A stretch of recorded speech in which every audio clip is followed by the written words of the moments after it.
Bonsoir. Bonsoir. Vous êtes députée européenne LFI. Le gouvernement a donc cédé sur l'électricité, sur l'AME, l'aide médicale d'État au RN, en tout cas, qui revendique cette victoire ce soir. Réaction de Jean-Luc Mélenchon. On va l'écouter.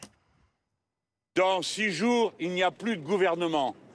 Et il n'y a pas d'autre possibilité, si l'on veut revenir aux urnes, comme on le fait dans tous les pays démocratiques du monde. Quand il y a un blocage institutionnel, ce sont les électeurs qui décident, en promettant toutes sortes de persécutions contre des pauvres gens. Ici, l'aide médicale d'État, qui est pourtant indispensable. Là, ce sera encore autre chose. Enfin bon, l'attaque sur l'électricité, je ne fais pas devant vous la démonstration de pourquoi la réponse qu'il a faite n'est pas honnête, elle n'est pas sincère, elle n'aboutira pas à une réduction. On peut penser qu'il essaye de cette manière de se concilier les bonnes grâces du Rassemblement national. Va-t-il y parvenir ? C'est ce que nous allons voir. Manon Aubry, est-ce que vous regrettez ce soir votre stratégie? Quelle stratégie? Votre stratégie de n'avoir rien cédé depuis le début et d'avoir dit « nous, on censurera, quoi qu'il arrive », de ne pas avoir ouvert le chemin de la négociation. Pourquoi je vous dis ça? Parce que Michel Barnier a cédé, permettez-moi, à la droite sur les retraites, a cédé aux macronistes sur les cotisations patronales, au RN sur l'électricité et sur l'AME. Et vous, alors que vous êtes la première force politique à l'Assemblée nationale, il n'a cédé en rien. Monsieur Barnier a fait le choix, et c'est un choix politique qu'il doit désormais assumer, d'être dans les mains tout entier du Rassemblement national, qui a le choix de vie ou de mort sur ce gouvernement. Le Rassemblement national pousse Michel Barnier toujours un peu plus loin, et on a un gouvernement qui répond aux ordres du Rassemblement national. Et aujourd'hui, Michel Barnier, Premier ministre, pour éviter la censure, a choisi le déshonneur, notamment avec cette réforme de l'aide médicale d'État, qui est une réforme absolument inique. Mais je vais vous dire, il aura non seulement le déshonneur, mais il aura aussi la censure, Michel Barnier. Parce que tôt ou tard, il va tomber. Et nous le savons très bien que nous vivons à l'heure actuelle les derniers jours de l'agonie, du macronisme, qui bouge encore un petit peu, mais dont on sait très bien que c'est fini, c'est terminé. Et le Rassemblement national fait son opération de communication. Mais en réalité, depuis le début, le premier jour du gouvernement de Michel Barnier, le Rassemblement national s'est inscrit aux côtés de ce gouvernement. Est-ce que vous lui avez laissé le choix à Michel Barnier parce que vous lui avez tourné le dos dès le départ?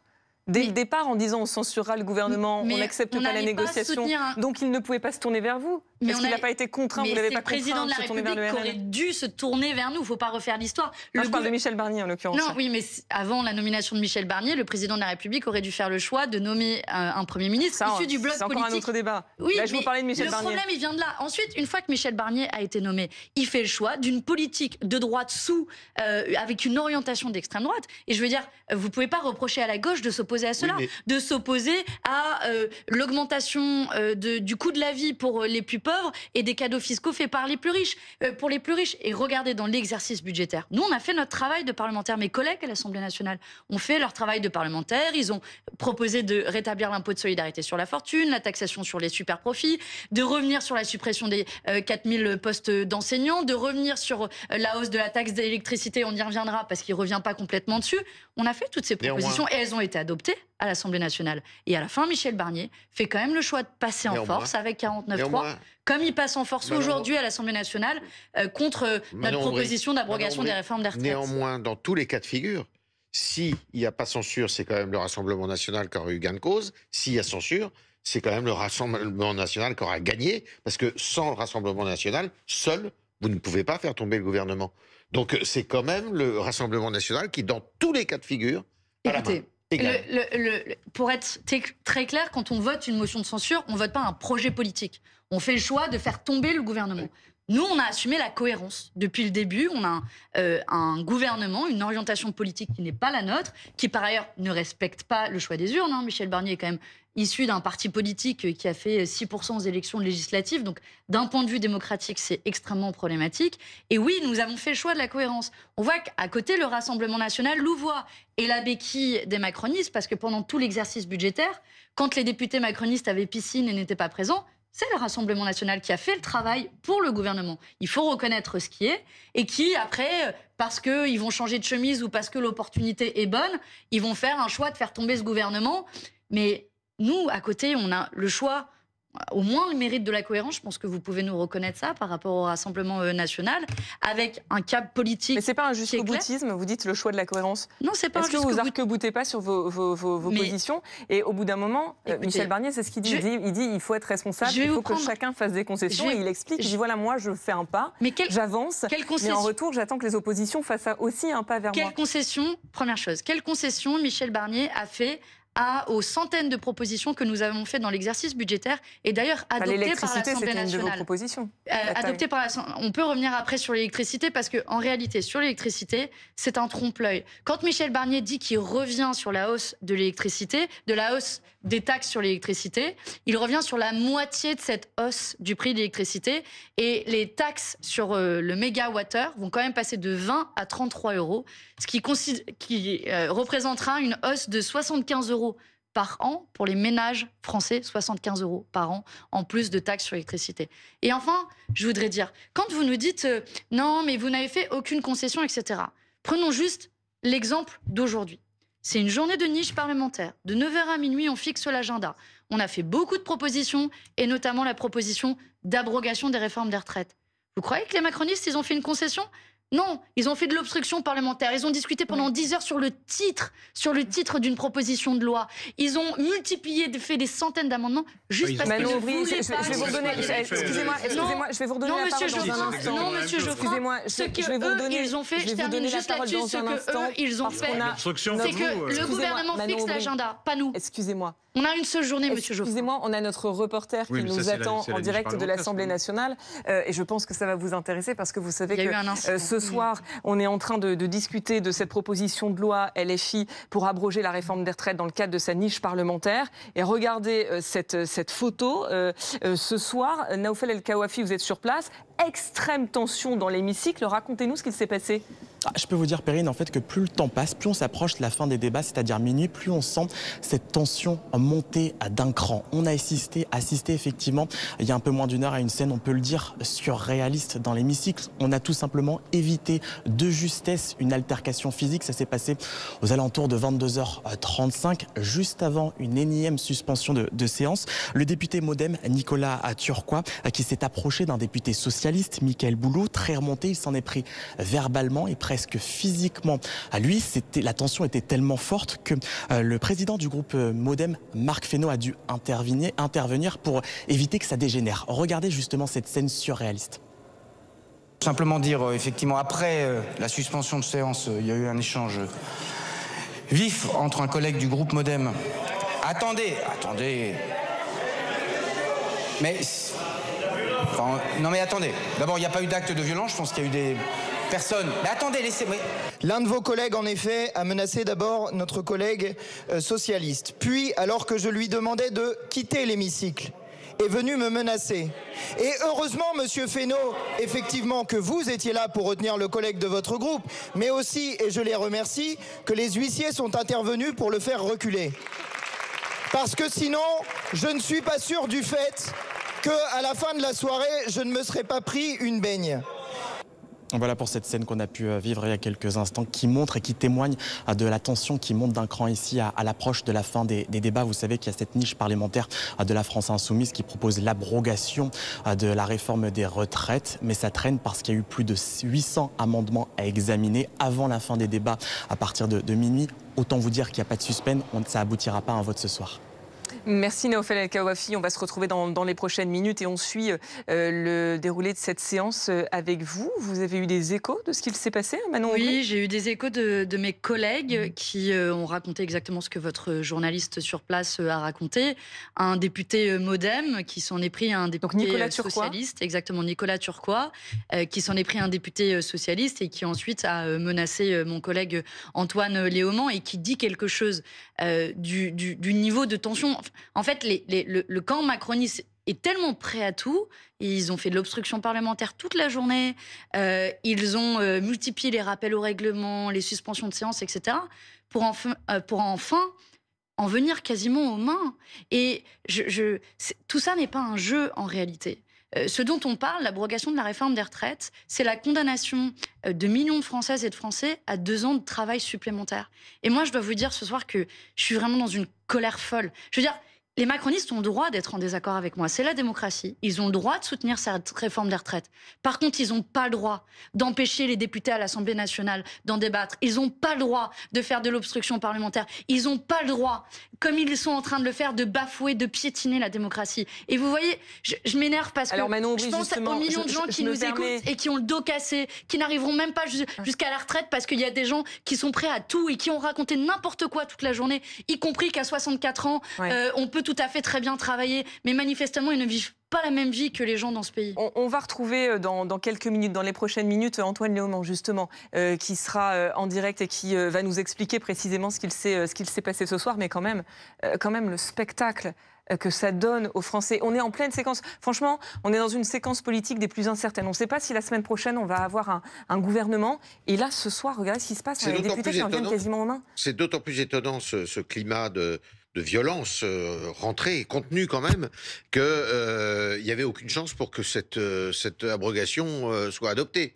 Donc il y a eu un accès de fièvre là qui est assez inexplicable. Et je voulais dire quand même à Manon Aubry que la méthode utilisée par le gouvernement, c'est exactement la méthode qu'a utilisée à plusieurs reprises la France Insoumise. Monsieur Frère, c'est exactement ce que vous avez fait. Et c'est ce que font tous les groupes, la différence, c'est que le gouvernement, la différence, c'est que le gouvernement gouverne. Et donc, il fixe l'agenda parlementaire. Laissez-moi finir, je vous réponds. Laissez-moi finir, je vous réponds. C'est vrai que ça tombe sur une niche. Mais il fixe l'agenda parlementaire tout le reste de l'année. Donc eux, s'ils ne sont pas d'accord avec le nombre d'amendements qu'on a déposés, ils peuvent ajouter du temps au débat parlementaire. Là, on parle d'une journée de débat parlementaire, une seule, dans laquelle nous fixons l'ordre du jour. Cette seule journée, vous savez, je suis d'autant plus en colère parce qu'on avait d'autres propositions de loi derrière. Par exemple, l'inscription du consentement dans la définition du viol, quelque chose qui fait écho au procès de Mazan. De tout ça, il ne sera même pas question parce qu'ils ont fait le choix. Vous auriez fait non, parce que les macronistes ont voté contre et n'ont pas voté en commission. Donc vous voyez, monsieur Tréhard, la différence, et c'est la première fois dans l'histoire de la Ve République que le gouvernement fait le choix de balayer d'un revers de la main un droit parlementaire qui est le droit à fixer l'agenda. À faire des propositions. Excusez-moi. Non, absolument pas. Alors, le 7 de la réforme des retraites, les syndicats voulaient un vote, vous l'avez bloqué. On va poursuivre cette discussion dans un instant, mais juste, on va retourner à l'Assemblée. On va retourner, Laurent Geoffrin, excusez-moi, on va retourner à l'Assemblée nationale parce qu'il y a Antoine Léaumont qui nous attend. Juste avant, vous voyez la photo de cet incident. On a la séquence vidéo pour voir précisément ce qui s'est passé. Je vous rappelle, le député MoDem Nicolas Turquois, sorti de l'Assemblée nationale par les huissiers après cette altercation.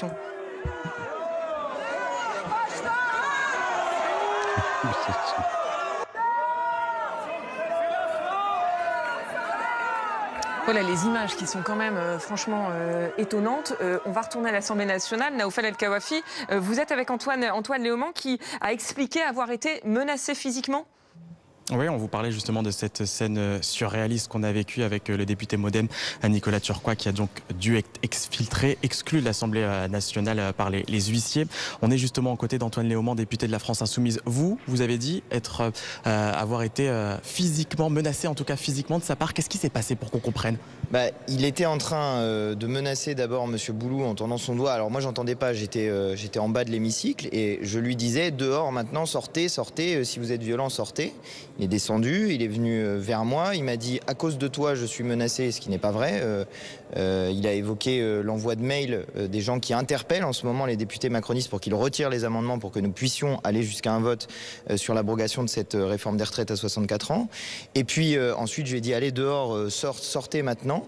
Et là il est revenu vers moi de manière assez rapide et je pense que sans l'intervention des huissiers en réalité il m'en aurait mis une. Mais pourquoi on en arrive à ce point-là? Parce que ça paraît assez surprenant et c'est vrai qu'on a l'impression que plus le temps passe, plus on approche de la fin des débats, c'est-à-dire minuit, plus on se rend compte que la tension elle monte d'un cran. Qu'est-ce qui se passe? Ce qui est étonnant, c'est que ça soit tendu de la part des macronistes, parce qu'en réalité, nous, on est quand même plutôt calme. C'est notre journée de niche parlementaire. On a un seul jour dans l'année où c'est nous qui décidons de ce qui se passe à l'Assemblée nationale. On a décidé de mettre un texte qui est l'abrogation de la retraite à 64 ans, qui est demandé par les Français. Et ce jour-là, ils décident de faire de l'obstruction parlementaire. Parfois même en rigolant quand nous faisons des interventions pour parler des gens qui meurent au travail. travail, qui se brisent le dos au travail et pour qui 2 ans de plus, ça peut signifier mourir au travail. On les voit rigoler. Donc c'est nous qui, en réalité, sommes d'un calme olympien dans cette situation-là et qui pourrions nous énerver. Et pourtant, nous restons calmes. Et je pense qu'on peut nous en féliciter. Mais là, qu'un député macroniste comme ça décide de craquer, enfin, craque littéralement, et puis veuille en venir aux mains, c'est irresponsable. C'est irresponsable. Puis ça donne une image de notre Assemblée nationale qui est désastreuse. Qu'est-ce que vous demandez aujourd'hui, des sanctions ?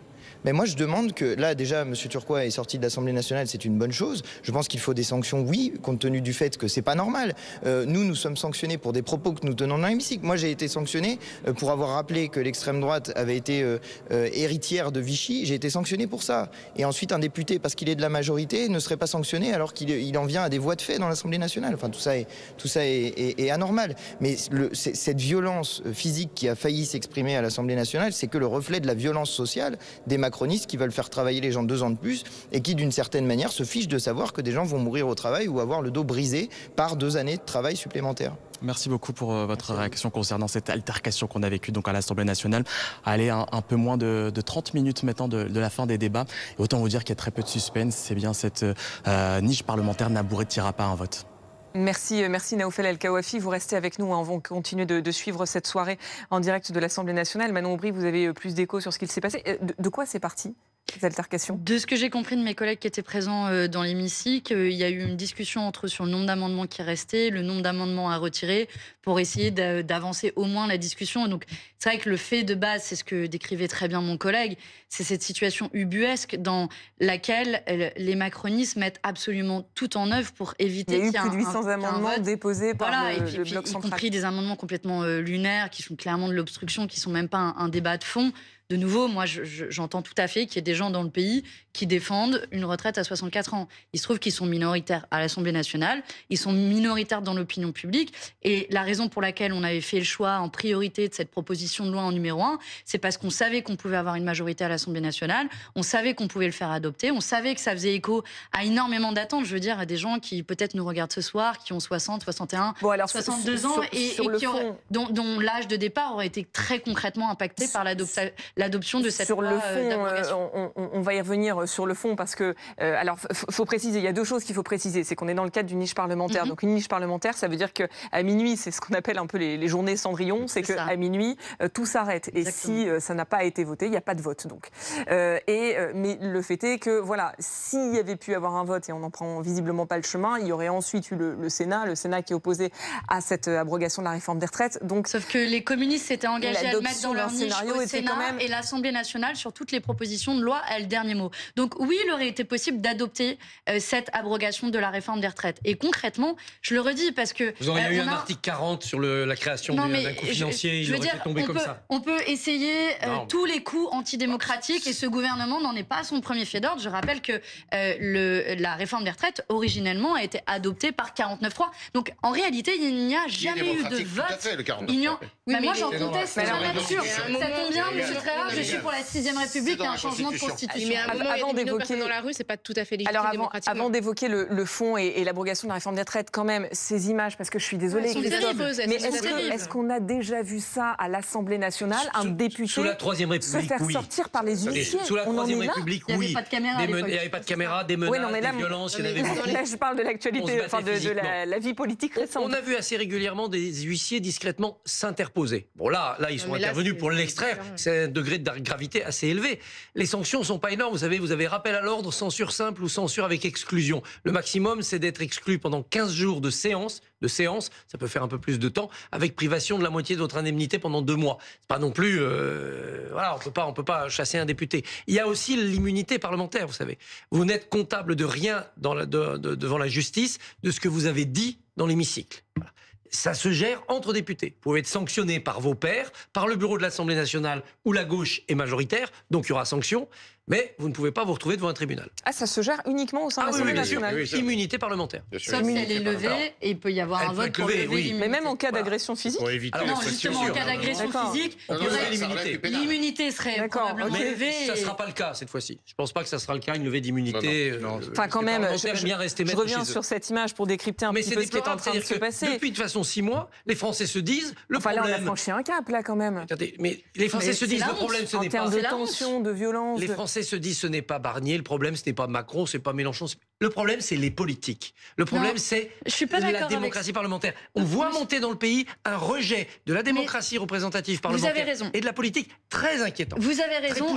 Et c'est pour ça que moi, je suis en colère après cet incident-là. Parce que justement, il y aura une tentation de mettre tout le monde dans le même lot. En disant, de toute façon, ils sont tous pareils. Mais je veux dire, nous, on était là à l'Assemblée pour essayer de rendre 2 ans de vie aux gens. Et non seulement on se fait bousculer, on se fait insulter. Et à la fin, c'est tous les politiques qui seront jetés dans le même pot. Pas les derniers, quand même. Écoutez, je vous mets au défi, de trouver aujourd'hui, dans le débat, les attitudes des uns et des autres, et notamment votre groupe à l'Assemblée nationale, il faut quand même le dire. Regardez, vous parlez plus fort que moi, là. Oui, non, mais c'est vrai. Exemplaire. Manon, on n'est pas au niveau des... Alors attendez, chacun son tour. Allez-y, Yves, terminez. Vous ne pouvez pas dire que le comportement... ce qui se passe aujourd'hui, c'est un grand cirque, l'Assemblée nationale, comme il n'y a jamais eu sous la Ve République. Autant sous la Troisième République, effectivement, il y a eu énormément de violence, d'insultes. C'était inouï, et tous les récits le montrent, le disent, mais sous la Ve République, depuis 2 ans, je suis désolé, il y a une ambiance extrêmement violente, extrêmement tendue à l'Assemblée nationale, et vous y avez pris une part très importante. Vous savez d'où elle vient, cette ambiance ? Dans l'attitude... vous savez d'où elle vient, cette ambiance ? Dans les interpellations du gouvernement. Vous savez d'où elle vient, cette ambiance ? Elle vient du mépris démocratique total. Quand vous avez une Assemblée nationale, dont le rôle, c'est d'organiser la société... Je vous ai laissé parler, je vais être très bref, je vous promets. Quand le but d'une Assemblée nationale, c'est d'organiser les débats dans la société, c'est pour ça qu'on a une démocratie qu'on appelle représentative, on élit des gens, ils nous représentent et ils décident et ils votent. Mais quand ce cadre démocratique-là ne fonctionne pas, pour moi c'est le symptôme d'un cadre démocratique qui est devenu dysfonctionnel, où notre représentation ne fonctionne plus parce que vous avez un homme tout seul qui décide de dissoudre, qui décide de mépriser l'Assemblée nationale. Donc on a un problème démocratique qui est beaucoup plus large. Et moi je pense pour ramener un peu de sérénité, en vrai, je vais aller jusqu'au bout de ma pensée. Il faut des nouvelles élections. Alors, on ne peut pas faire de nouvelles élections législatives avant 1 an. Est-ce que ça changera quoi que ce soit, les nouvelles élections ? Réorganiser notre démocratie représentative et dire, voilà, maintenant vous avez le choix de la personne qui décide de tout. La personne qui décide de tout dans notre régime actuel, elle est à l'Élysée. Et bien, dans ce cas-là, redonnons la parole aux Françaises et aux Français. Laurent Geoffrin, vous faites un contresens. Là. Pourquoi ? Parce que vous dites c'est de la faute de celui qui décide de tout. Mais je vous signale que depuis presque 1 an, il décide plus pratiquement de rien. Ah bah, il n'a pas décidé de dissoudre. Laissez-moi terminer, j'ai pas fini. Il n'a pas décidé de dissoudre. C'était il y a 4 mois. J'ai pas fini. Depuis la dissolution, c'est le hasard des choses. Il y a 4 mois. C'est dit il y a pas 1 an. Depuis 4 mois. Le mois de juillet. Oui, d'accord, je me suis trompé. Pour moi aussi, ça m'a semblé long. Depuis 4 mois, le pouvoir est au Parlement. C'est vrai ça. Depuis 4 mois, le pouvoir est au Parlement. L'essentiel. Ça va se terminer par un 49.3. Attendez, si vous voulez absolument qu'il y ait du calme, et vous m'interrompez toutes les 3 secondes. Je vous en prie. Donc, je vais terminer mon propos. Donc, depuis 4 mois, le pouvoir est passé de l'Élysée, pour l'essentiel, au Parlement.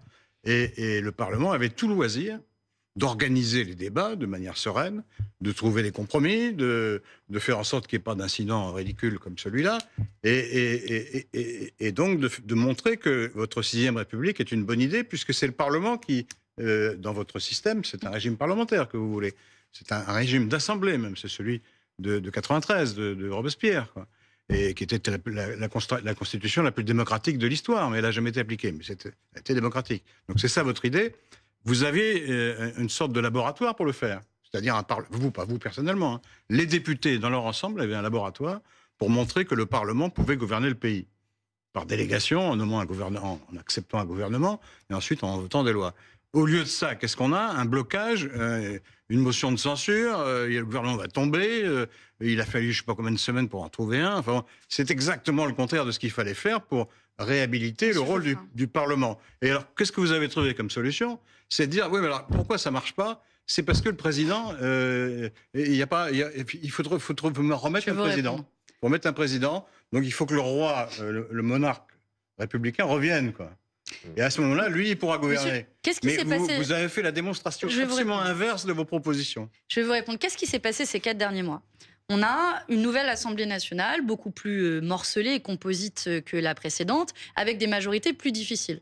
Oui. Nous, on a fait notre travail de parlementaire, mes collègues à l'Assemblée nationale, ils ont déposé des propositions de loi, comme pour aujourd'hui, ils ont amendé le budget, et ils ont bien travaillé. Je veux dire, Non, mais je vous attaque pas vous, je parle des députés en général. Non, mais là, je sais pas comment ils sont débrouillés. Le résultat, c'est que ça discrédite le Parlement. Je parle pour ce qui me concerne, les députés du nouveau Front populaire. Nous, on nous présente un budget, on a des désaccords, on n'est pas d'accord pour augmenter la taxe sur l'électricité, on n'est pas d'accord pour supprimer des postes d'enseignants, on n'est pas d'accord pour dérembourser des médicaments. On change, on fait des amendements. Oui, mais il se trouve que, je vais jusqu'au bout, monsieur Geoffrin. Allez-y. Il se trouve que ces amendements, pour la plupart, ils ont été adoptés. Je dois vous dire, en toute sincérité, quand nous, on a été longtemps dans l'opposition, on n'a jamais eu autant d'amendements qui ont été adoptés. Il y a eu beaucoup de chaises vides du côté des socles communs. C'est leur responsabilité. C'est leur responsabilité. Enfin, on a eu beaucoup d'amendements qui ont été adoptés. À la fin. Et donc, exactement. Et qu'est-ce qui se passe? Nous, on a fait notre travail de parlementaire. Mais c'est ce que je voulais dire. Je vais au bout. On a fait notre travail de parlementaire. À la fin, les gens disent bon, alors ça sert à rien. On a fait adopter un certain nombre d'amendements et à la fin, le gouvernement arrive et dit ah oui, super ce que vous avez fait, mais par contre, on va tout mettre à la poubelle. C'est moi qui vais décider. Et en l'occurrence, le moi, à la fin, c'est le Emmanuel Macron qui va décider seul et qui, précisément, fait le choix, alors qu'il y avait un vrai travail parlementaire qui était fait à l'Assemblée nationale, de tout balayer d'un revers de la main. Et donc, c'est l'exécutif, que ce soit Michel Barnier ou Emmanuel Macron, qui font le choix ensemble de balayer le travail de l'Assemblée nationale, alors que là où je vous rejoins, on avait un laboratoire, nous on s'est retroussé les manches, on a fait des propositions, on les a fait adopter. Qu'est-ce que vous voulez qu'on fasse de plus les propositions, que de proposer une motion de censure contre un passage en force avec le 49.3 ? Mon propos n'était pas polémique envers vous spécialement. Non, mais regardez ce que dit Mélenchon. Regardez ce que dit Mélenchon. Il dit voilà, le gouvernement va être renversé tel jour, Macron doit partir. Mais qu'est-ce qu'il nous reste ? Attendez, laissez-moi terminer. C'est un peu bizarre comme truc. Normalement, quand le gouvernement est renversé, le Parlement essaye d'en trouver un autre avant de renverser le président.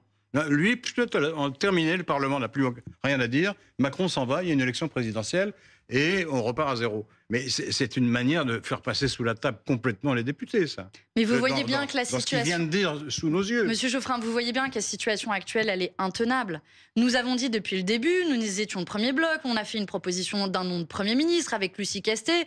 Le président de la République, Emmanuel Macron, n'en a eu que faire. Donc à partir du moment où il ne respecte pas les équilibres politiques issus de l'Assemblée nationale, qu'on ne peut pas avoir de nouvelles élections à l'Assemblée nationale, qu'est-ce qui reste sinon à se tourner vers l'organisateur de ce chaos, ce chef d'orchestre. Et vous le savez, Manon Aubry, il ne pourra pas convoquer d'élections législatives. Et donc, qu'est-ce qu'il nous reste ? La possibilité du départ d'Emmanuel Macron. Mais même s'il y a un changement de président, il ne pourra pas convoquer d'élections législatives avant juin. Mais s'il y a un changement de président, vous avez peut-être un président de la République qui sera plus aligné avec les équilibres de l'Assemblée nationale.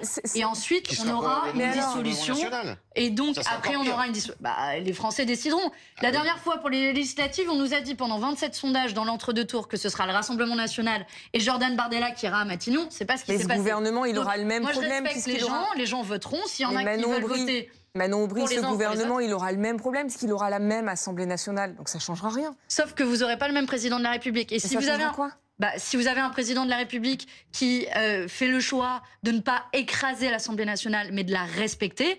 Alors, j'ai la faiblesse de penser... Il y a beaucoup de signes. Attendez, Christophe... Qu'est-ce qui vous reste d'autre comme option ? Je veux dire, on est bloqué. Mais de trouver un autre gouvernement.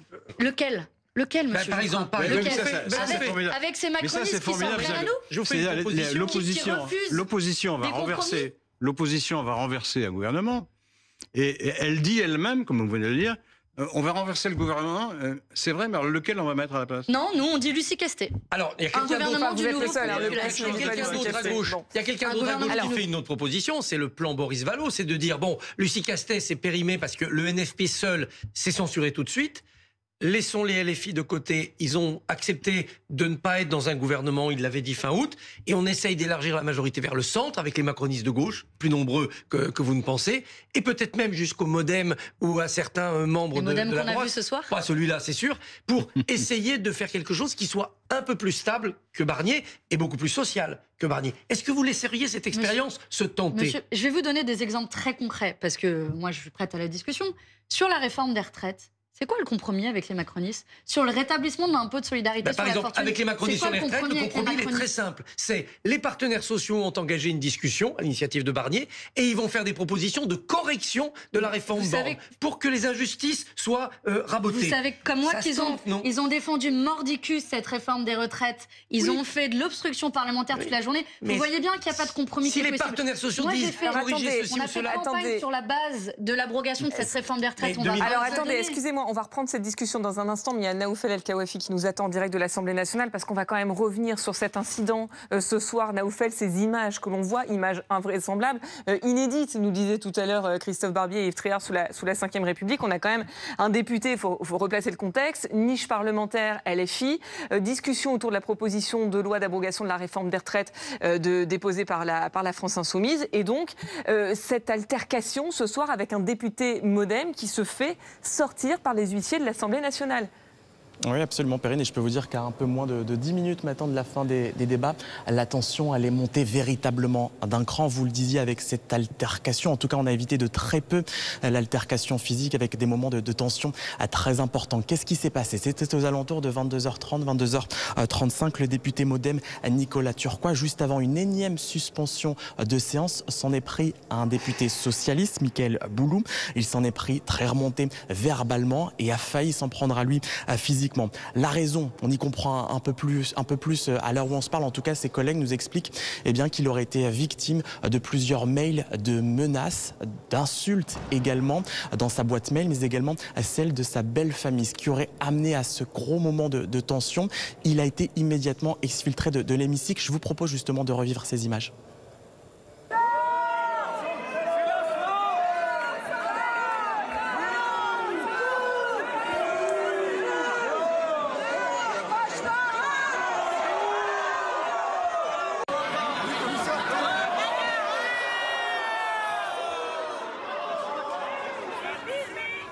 Vous l'avez vu, vous l'avez entendu, le ton est monté tellement fort que le président du groupe MoDem, Marc Fesneau, a dû intervenir pour éviter que la décision ne dégénère. Vous aurez donc compris un peu moins maintenant de 10 minutes la fin des débats, 8 minutes précisément.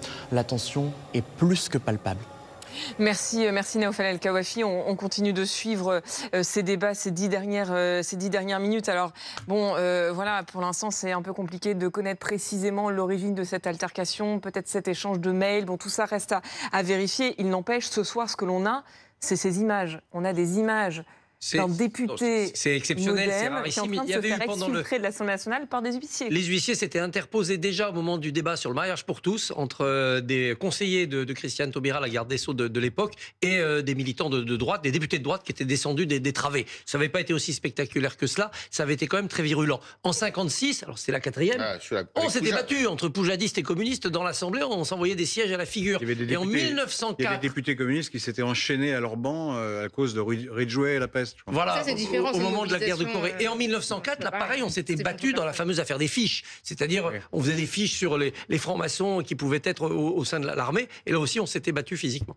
Et on se battait aussi à l'extérieur de l'hémicycle au sabre ou à l'épée. Oui, il y avait des... Alors attendez, n'ajoutez pas des épées et des sabres dans l'hémicycle, s'il vous plaît. De fer Ribière, maire de Marseille, s'est battu en duel contre un gaulliste. Bon, alors on va éviter de faire des duels entre députés. Ce sera, et entre journalistes tous aussi. mieux, et entre journalistes également. Mais voilà, ces images, vous disiez tout à l'heure, Manon Aubry, c'est un député MoDem qui est à l'origine de ces altercations. Mais le fait est, Rokhaya, que quand on voit ça, en fait, on a tendance à mettre tous les politiques dans le même sac, à dire, regardez, la politique, les politiciens et politiciennes aujourd'hui, c'est ça? Nécessairement, l'incidence que ça va avoir sur la perception qu'on a du monde politique vu de l'extérieur, un moment de tension effectivement extrême, et puis un moment où ce qui est le plus important, ce qui est le plus urgent, c'est d'apporter une réponse à des Français qui, pour nombre d'entre eux, sont en souffrance.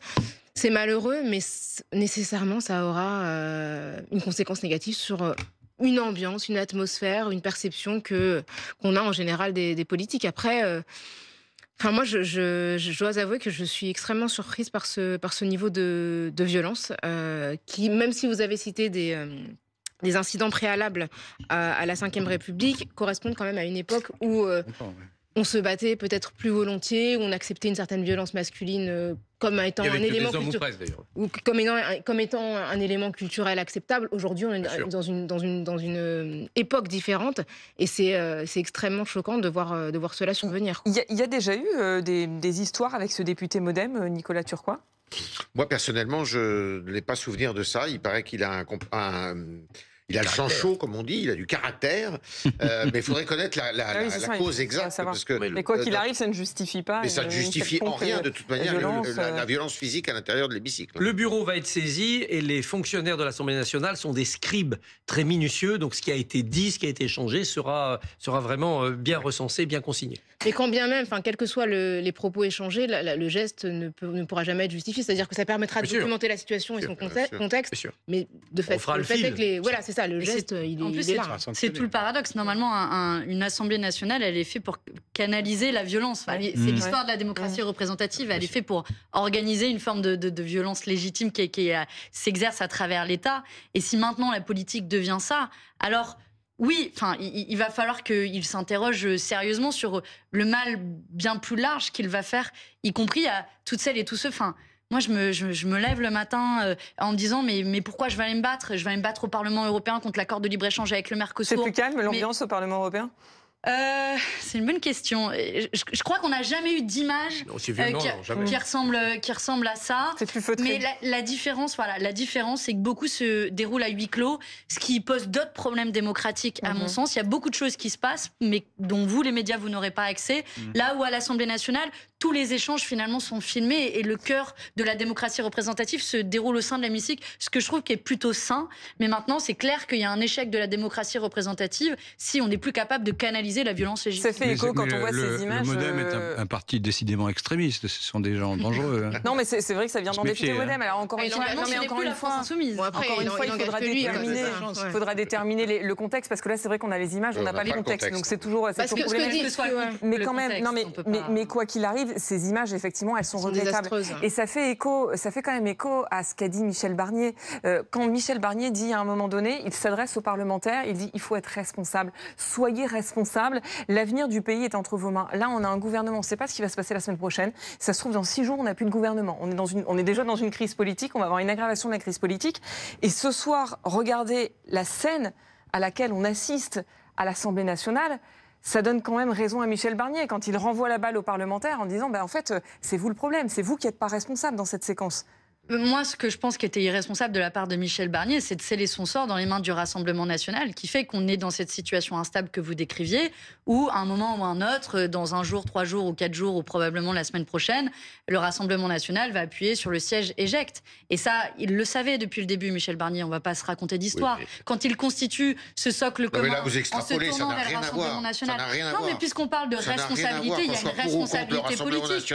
Après, vous extrapolez complètement, et Michel Barnier, justement, est tout l'inverse des images je ne dis pas que Michel Barnier est responsable de ces images. Je dis juste qu'il y a une responsabilité politique à trouver un chemin, et ce chemin est celui des faibles majorités qui sont données dans un sens ou dans un autre. Cette responsabilité politique, mettez-vous dedans. Mettez-vous dedans. Moi, monsieur, j'ai proposé un nom de Premier ministre. Moi, monsieur, mes collègues à l'Assemblée nationale ont proposé des amendements à un budget, ont voté un budget alternatif, ont proposé un budget alternatif. Nous, on a proposé une direction pour le pays et qui donnerait tellement d'air par ailleurs, qui permettrait de sortir de la situation budgétaire terrible dans laquelle on est, qui va faire les poches aux Français, qui va répondre aux plans sociaux. Manon Aubry, est-ce que vous avez... mais très bien, mais si on sort un peu du positionnement de chaque parti politique, est-ce que très sincèrement vous trouvez que les députés dans leur ensemble sont à la hauteur de la situation et du moment qu'on vit ? Mais c'est comme si je vous posais la question, est-ce que vous pensez que les journalistes sont à la hauteur du moment qu'on vit ? Toujours. Je vous reconnais bien là. Mais je vais vous dire, la réponse c'est ça dépend des journalistes. Peut-être que des journalistes sur BFM le sont, et je vous le souhaite, mais permettez-moi de vous dire que pas toujours. Et donc, je vais vous faire la même réponse pour les politiques. Pas toujours. Vous avez une responsabilité d'informer les Français, et elle est très importante, elle est complémentaire à la nôtre. C'est pour ça qu'il y a une déontologie, mais on n'est pas élu, on n'a pas de pouvoir. Si vous voulez faire une généralité comme celle-là, c'est extrêmement compliqué. Et donc, je ne me risquerai pas à faire cette généralité. Je pense que chacune et chacun, au sein de ces formations politiques, doit s'interroger sur son attitude, sa responsabilité, sa trajectoire politique, et essayer de proposer un chemin d'espoir, et c'est ce qu'on continue à essayer de faire avec le nouveau Front populaire. Alors, je regarde l'heure et je vous expliquais tout à l'heure qu'on était dans une journée Cendrillon à l'Assemblée nationale avec cette niche parlementaire, puisque à minuit, eh bien, tout s'arrête, cette niche parlementaire LFI s'arrête, et on arrête les débats autour de cette abrogation de la réforme des retraites qui a suscité cette scène de tension. Naoufel El Kawafi, on vous retrouve en direct de l'Assemblée nationale. Avant de revenir sur cet incident, juste là, il est minuit. Vote ou pas vote autour de cette abrogation de la réforme des retraites ? Je vous l'ai dit, tout au long de la soirée, il n'y avait aucun suspense, il n'y a pas de vote, il n'y aura pas de vote donc ce soir avec à la fin des débats qui arrive dans quelques instants. Il n'y a pas de vote. Pourquoi ? Compte tenu du nombre d'amendements qu'il fallait examiner aujourd'hui, plus de 800 amendements. Les députés de la France Insoumise qui, tout au long de la journée, ont dénoncé un coup monté de la part de la Macronie pour éviter à ce qu'on puisse ce soir aboutir à un vote. Et c'est vrai que tout au long de la journée, on a assisté à une tension qui était de plus en plus pesante. Ce qu'on retiendra finalement aujourd'hui, c'est ce moment de forte tension aux alentours de 22h30 avec cette altercation qu'on a évité de justesse. Pour vous raconter un petit peu ce qui s'est passé, le contexte, il était aux alentours de 22h30, 22h35 dans l'hémicycle, juste avant une énième suspension de séance. Le député MoDem Nicolas Turquois s'est approché du député socialiste Mickaël Boulou.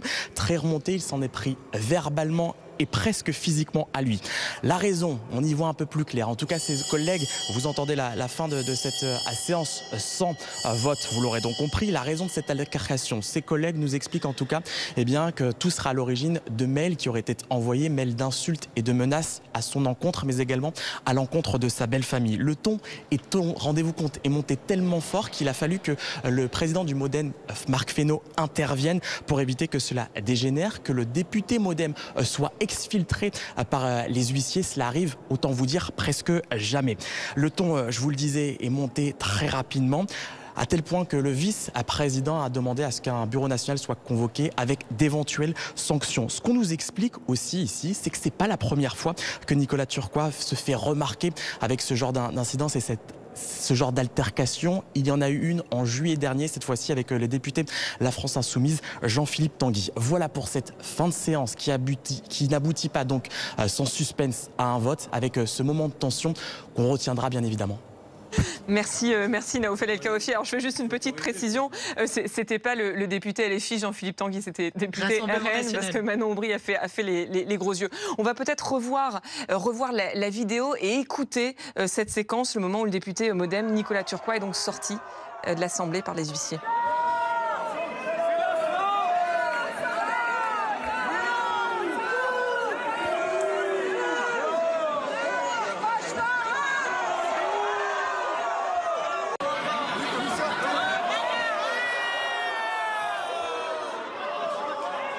C'est les gens qui crient dehors, c'est ça? Voilà, on entend. Alors, dehors, je sais pas, j'arrive pas à discerner ce qui est dit précisément. Je pense que de ce que j'ai compris, là, vous êtes à la fin de l'incident. Et donc, vous avez les députés qui disent il faut le mettre dehors. Ouais. Les huissiers essaient de le mettre dehors. Il revient. Et donc, il faut vraiment le pousser dehors. Et je pense que c'est pour ça qu'il crie dehors. Voilà, et le député que vous voyez, c'est le député MoDem Nicolas Turquois. Ce que nous disait Naoufel El Kawafi, c'est qu'effectivement, il avait déjà fait parler de lui par le passé, visiblement, dans le cadre d'un autre incident, même si là encore, il faudra déterminer le contexte aussi. Oui, c'est pas très clair, parce qu'il aurait reçu des mails qui lui ont déplu, et effectivement, au mois de juillet, d'après notre correspondant à l'Assemblée nationale, il aurait déjà eu maille à partir avec un député du Rassemblement national qui est Jean-Philippe Tanguy. Vous savez, moi, je reçois des dizaines et des dizaines de mails d'insultes par jour. Comme beaucoup de députés, sans Exactement, doute. Comme beaucoup de députés. On en est beaucoup la cible, nous, les députés de la France Insoumise. Pour autant, je me suis jamais énervée dans l'hémicycle et dans l'enceinte en disant j'ai reçu des mails d'insultes. C'est évidemment déplorable et ça dit quelque chose d'un niveau de tension dans notre société. Mais si parce que vous recevez des mails d'insultes, alors vous devez, vous, en tant que responsable politique, insulter d'autres élus, voire même en arriver aux mains, je veux dire, c'est la fin de la démocratie représentative. Un dernier mot, Manon Aubry, pour conclure, parce que minuit, donc fin de cette séance, fin de cette niche parlementaire LFI, la proposition d'abrogation de loi de la réforme des retraites n'a donc pas pu être votée à temps. Ça veut dire que cette proposition, c'est poubelle, c'est fini ? Ou elle peut revenir par un autre biais? D'abord, il faut déplorer aujourd'hui et il faut vraiment attirer le rôle et la responsabilité qu'a joué les macronistes, le camp macroniste, dans le fait d'empêcher le vote sur une proposition de loi qui est attendue par des millions de Françaises et de Français, par les syndicats, par des gens qui sont à l'approche de partir à la retraite et qui n'attendaient que ça, de pouvoir sauvegarder 2 ans de leur précieuse vie. Et donc aujourd'hui, les macronistes, de nouveau, ont fait la démonstration qu'ils n'ont que le déni démocratique, qu'ils n'ont que le passage en force. Maintenant, j'ai envie de vous donner rendez-vous à la motion de censure. La motion de censure sera la prochaine étape pour pouvoir faire à terme abroger la réforme des retraites et que enfin on rende 2 années précieuses de vie à des millions de gens. Mais il faut ajouter que cette abrogation peut être reprise à l'occasion d'une autre niche parlementaire, qui peut être celle d'un autre groupe politique. Les écologistes politique. l'avaient évoqué notamment. Mais alors, il faudrait qu'ils reprennent le texte. Alors, il ne faudrait pas qu'il y ait un gouvernement qui chute et rebelote, parce que dans ce cas-là, ça repousserait encore l'échéance. Exactement. Et il faudrait qu'ils reprennent le texte tel qu'il avait été envisagé par la France Insoumise aussi. Donc, ça fait beaucoup de si. Mais toujours est-il que la poubelle n'est pas pas refermée. Et moi, je veux dire aux gens qui ont eu peut-être de l'espoir en voyant l'agenda de l'Assemblée nationale, qui se sont dit, enfin, on va discuter de ma vie à moi et peut-être on va abroger cette réforme unique. Je vais leur dire que c'est pour ça qu'on est élus et qu'on va rien lâcher jusqu'au bout. Précisément, Christophe, vous avez 1 minute précisément. Si elle avait été votée ce soir, cette proposition de loi, elle avait une chance d'être adoptée? Une chance infime, parce qu'il fallait aller au Sénat d'abord. Le Sénat de droite aurait évidemment pas du tout voté ce texte-là. Elle serait revenue en seconde lecture à l'Assemblée nationale où on a le dernier mot, mais il y a le fameux article 40, c'est-à-dire que si vous faites voter des lois qui créent des dépenses pour l'État ou qui amoindrissent des recettes, eh bien, on peut considérer que c'est nul et non avenu. Un député ou un président de l'Assemblée peut dire stop, article 40, haute loi nul avenu. À moins dans le projet de loi de prévoir les recettes pour compenser. Il y avait des gages pour les recettes. Voilà. C'était prévu dans le projet de loi. Tout est une question. Il faut des choses sérieuses. Tout est une question d'arbitrage à ce niveau-là. Ça peut se faire aussi tardivement dans le débat. Donc il y avait une chance infime. Par ailleurs, sur ce sujet-là, tellement important pour les Français, pour les finances publiques, pour l'avenir du pays, et tellement polémique, c'est vraiment la présidentielle le grand rendez-vous. C'est la présidentielle. C'est à ce moment-là qu'on peut asseoir la légitimité d'une réforme des retraites. Sarkozy n'avait pas voulu faire passer... Emmanuel Macron parte. Donc, non, mais la présidentielle en temps et en heure. Il vous faut encore bien 2 ans à gauche pour avoir un programme complet, crédible pour tous les Français. Et pour les autres camps politiques, ils sont encore plus en retard que vous. On est résoudre aussi. Rassurez-vous. Vous êtes sûr? Résoudre les problèmes de division en interne. Vous avez un programme de gouvernement et on a quelques idées de candidats. On va s'arrêter là. Merci Manon Aubry.